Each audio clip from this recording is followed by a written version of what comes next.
합독하시겠습니다.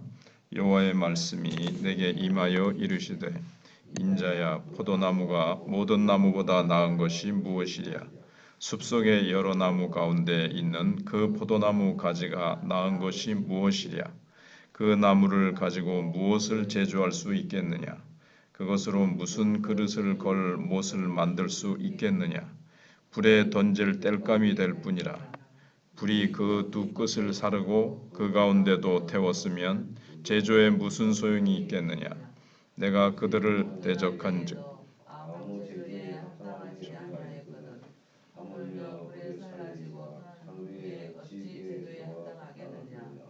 그러므로 주 여호와께서 이같이 말씀하셨느니라. 내가 숯불 가운데 있는 그 나무를 불에 던질 땔감이 되게 한 것 같이 내가 예루살렘 들도 같이 할지라 내가 그들을 대적한즉 그들이 그 불에서 나와도 불이 그들을 사르리니 내가 그들을 대적할 때에 내가 여호와인 줄 너희가 알리라 내가 그 땅을 황폐하게 하리니 이는 그들이 범법함이니라 나 주 여호와의 말이니라 하시니라. 아멘. 진정한 하나님의 백성의 가치는 어디에 있는가 하는 것을 하나님 말씀하십니다. 하나님의 백성들의 가치는 세상적인 열매를 가득히 맺는 것이 아니라 신앙의 열매를 많이 맺는 것입니다. 이것을 하나님께서는 포도나무의 예를 들어서 설명해 주셨습니다. 2절에 인자야 포도나무가 모든 나무보다 나은 것이 무엇이랴 하면서 말씀을 하십니다. 하나님은 참으로 공평하신 하나님이십니다. 대개 과일나무는 볼품이 없습니다. 키가 작고 울퉁불퉁해서 외모가 볼품이 없어서 제목으로 쓸 수가 없습니다. 그러나 이런 나무들은 또 기가 막히게 맛있는 과일 열매를 맺습니다. 거기에 비해서 목재로 쓰이는 나무들은 키도 크고 나무 결도 곱게 자라지만 열매가 맺히지 않습니다. 기껏해야 솔방울이죠. 그러니까 나무들도 용도가 다 다르다는 것을 알아야 됩니다. 과일나무는 열매만 잘 맺히면 자기의 사명을 다한 것이고 목재로 쓰이는 나무는 곱게 자라기만 하면 자기의 사명을 다한 것입니다. 그런데 과일나무 중에 가장 볼품이 없는 것이 포도나무입니다. 포도나무는 혼자 힘으로 서 있을 수도 없습니다. 그래서 기둥을 박아주고 여러 가지 보조기구를 받쳐주어야만 설 수가 있습니다. 그러니까 외모로 보자면 포도나무는 다른 나무와 비교하면 나무들 중에서는 가장 실패작입니다. 그러나 포도나무에 열리는 포도 열매는 이 세상 그 어떤 열매보다 시큼달콤하고 아주 물기가 있고 맛있는 열매를 많이 맺히게 됩니다. 그리고 포도로 만드는 이 술은 최고의 술이 되죠. 그래서 포도나무는 외모를 신경 쓸 필요가 없습니다. 구부러지든지 굵기가 가늘든지 그런 건 상관이 없고 오직 달고 향기로운 포도 열매만 주렁주렁 맺으면 어떤 나무보다 더 가치 있는 일을 해낸 겁니다.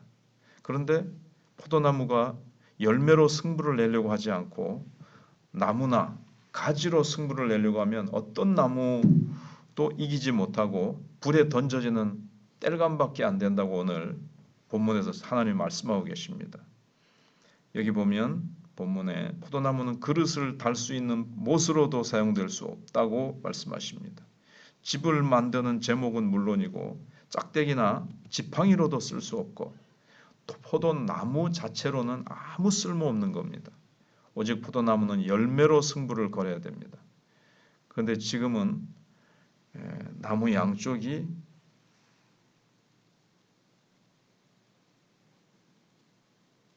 불에 태워지게 되고 4절에 불이 그 두 끝을 사르고 가운데도 태웠으면 제조에 무슨 소용이 있겠느냐 이렇게 이제 말씀을 하십니다. 이 말씀은 이제 예루살렘에 있는 사람들도 다 죽게 되고 남은 자들도 포로로 잡혀가 있어서 지금 자력으로는 살 수가 없는 나무처럼 그렇게 돼버렸다는 겁니다. 포도나무를 이제 이스라엘로 본다면 온전할 때에도 나무가 그냥 불에 타지 않고 온전할 때도 아무 제조용으로는 사용될 수가 없는데 하물며 지금 불에 살라지고 다 타버리고 난 후에 어떻게 제조에 합당하겠느냐 하는 게 이제 주님의 말씀입니다. 그래서 6절에 그러므로 주여께서 이같이 말씀하셨느니라 내가 숯불 가운데 있는 포도나무를 불에 던질 땔감이 되게 한 것 같이 내가 예루살렘 주민도 그같이 할지라. 하나님께서 예루살렘 사람들이 못생겼기 때문에 태우는 게 아닙니다. 볼품없다고 태우는 게 아니고 열매를 맺지 못하기 때문에 태우신다는 겁니다. 예루살렘 사람들은 아무리 잘생겨도 소용없어요. 세상적인 가치로는 인정받을 수가 없습니다. 그러니까는 한마디로 예루살렘 사람들이 세상 사람들 주변에 있는 이방인들과 같이 잘 먹고 잘 살고 뭐 문화적인 풍요를 누리려고 세상 사람들과 어깨를 나란히 하려고 했던 거죠. 포도나무가 다른 제목으로 쓰이는 그런 나무와 같이 되려고 이제 했는데 그건 인정받을 수가 없습니다. 그러니까 경쟁이 안 되는 거죠. 오직 포도나 열매를 맺는 것밖에 없습니다. 하나님이 그 사명을 주셨어요. 그 포도 열매가 뭡니까? 하나님의 말씀을 믿음으로 붙잡을 때 성령께서 역사하셔서 부흥이 일어나서 사람들이 변화되는 것입니다. 사람들이 말씀으로 변화되지 못하고 은혜 받지 못한 상태에서 성공하면 하나님의 백성이 불에 던져질 땔감밖에 안 된다는 거죠. 포도나무가 잣나무처럼 잘생긴 나무가 되려고 하는 것은 하나님의 기준으로 보면 잘못된 것이라는 것을 이제 깨닫게 됩니다. 말씀을 비추어서 우리의 모습을 살펴보지 않으면 우리의 사명이 외모가 아니라 열매라는 것을 알게 됩니다. 성령의 열매. 성령을 쫓아 행하라. 그리하면 사랑, 희락, 화평 이렇게 쭉 열매를 맺게 되죠. 이것은 노아나 다니엘이나 욥이나 다 마찬가지입니다. 14장 끝부분을 좀 자세히 안 다뤘지만 거기 하나님이 그 중에서도 노아, 다니엘, 욥을 이렇게 거론을 하시는데 이 세 사람은 하나님이 인정하신다는 거죠. 그들의 신앙만큼은. 그들이 있어도 이 성이 살지 못한다 그렇게 말씀하셨지만 그 말씀 속에는 노아, 다니엘, 욥은 하나님이 인정하신다는 거거든요. 노아, 다니엘, 욥도 하나님의 말씀을 붙들었기 때문에 노아가 될 수 있었고 욥이 될 수 있었고 다니엘이 될 수 있었습니다. 그래서 오늘 우리가 알 수 있는 것은 우리의 성공은 포도나무의 열매 있고 열매나 이 소위 포도나무로 만든 포도 열매로 만든 술을 와인이라 그러죠. 그래서 외국에 보면 어떤 파티, 어떤 뭐 잔치나 좋은 일에 이 와인이 등장을 합니다. 그만큼 포도 열매는 인정을 받고 사랑을 받는 거죠. 오늘 우리가 진정으로 열매를 맺으면 하나님의 백성은 열매로 승부를 내야 됩니다. 이 땅에서 우리의 사명은 포도 열매, 성령의 열매, 하나님의 백성으로서의 하나님의 뜻을 잘 순종해서 하나님의 영광을 드러내는 열매를 잘 맺혀야 됩니다.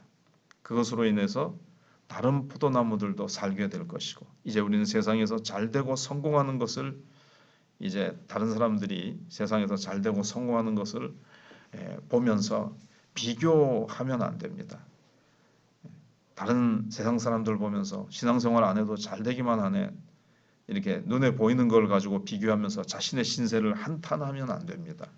우리가 해야 할 일은 오직 신앙의 열매를 맺는 겁니다. 우리가 오직 하나님의 말씀을 붙들면 그리고 그걸 붙들고 기도하면 성령께서 큰 부흥의 역사를 경험하게 해주십니다.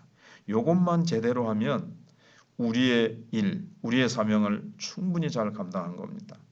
한국교회는 기도와 말씀을 붙들고 성령의 역사를 일으킬 때 한국교회는 하나님이 이 땅에 두신 어떤 존재의 가치, 사명을 잘 감당하는 것이고 그러면 하나님께서는 다른 것도 더하여 주시고 세상도 살리게 되는 겁니다.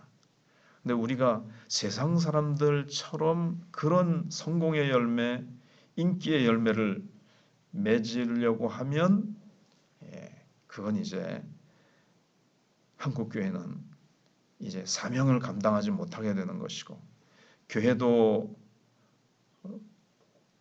쪼그라들고 세상도 쪼그라듭니다. 세상을 향해서 생수의 강을 포도 열매를 흘려보내줘야 되는데 그렇게 하지 못하는 거죠. 하나님이 아무리 다른 복을 많이 주신다 해도 우리는 포도나무이기 때문에 뭐 세상의 배우나 가수들처럼 잘생기지 못해도 성령으로 충만하고 말씀으로 열매를 맺으면 가장 맛있는 열매로 나타나게 될 것입니다. 그러니까 다른 걸로 세상에서 나타나려고 하면 여기 있는 것처럼 뭐 불타게 되는 것이고 많은 겁니다. 이 세상에서 가장 가치 있는 나무가 되려면 바로 우리는 포도 열매, 성령의 열매, 말씀의 열매를 맺어야 됩니다. 절대로 세상의 나무를 부러워해서는 안 될 것입니다. 우리는 궁극적으로 하나님의 심판의 땔감만 될 뿐입니다. 우리가 하나님의 말씀으로 만족하고 하나님이 주시는 은혜로 만족하고 감사할 때 이 세상에서 가장 존귀한 자로 하나님께서 우리를 만들어 주실 것입니다.